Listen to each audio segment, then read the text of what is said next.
my aunt, my mom, my grandmother, my dad, and my mom Beck.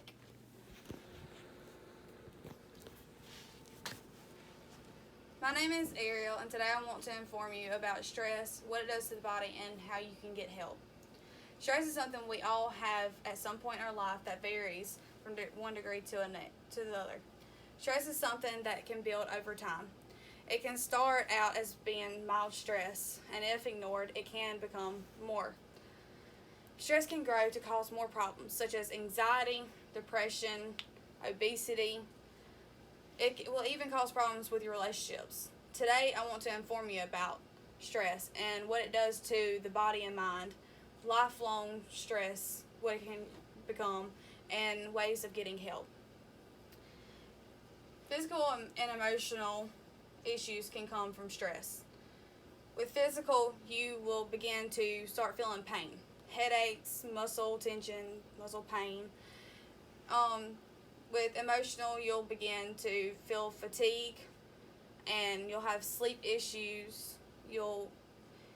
With stress, it can cause anxiety. You can begin to have anxiety attacks. Plenty of stress will end up with you having depression. Depression, you end up having to be put on medications for that if you don't take care of it sooner than later. You also end up being withdrawal from social activities, from your friends, from your family. You have lack of motivation to get up. You have sleep issues to the point only thing you do is stay in bed. With all of this, it is affecting you long term. Later on in life, you'll end up with those mental health issues we spoke of, like anxiety and depression, and you will end up needing medication just to get through life. You can have cardiovascular issues, end up having heart attacks or a stroke. You'll have blood pressure problems.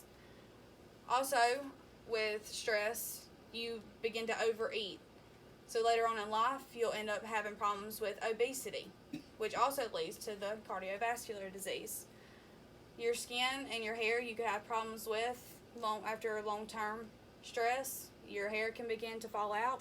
With your skin, you can end up having acne or eczema. There's plenty of ways to get help, though. Before all of this comes, you can get help. You can talk to somebody when you first start to feel overwhelmed. You can go to the doctor if you are experiencing depression and anxiety and you feel like you cannot make it, and you can see about a medication that works for you, that's best for you, to help you.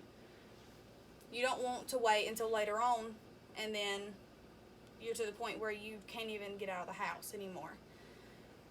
You can find other activities that will help you with coping with stress, whether it's playing a sport or going out with friends and family, spending quality time with people. That will also help relieve a lot of stress, because with stress you feel alone. Open yourself up.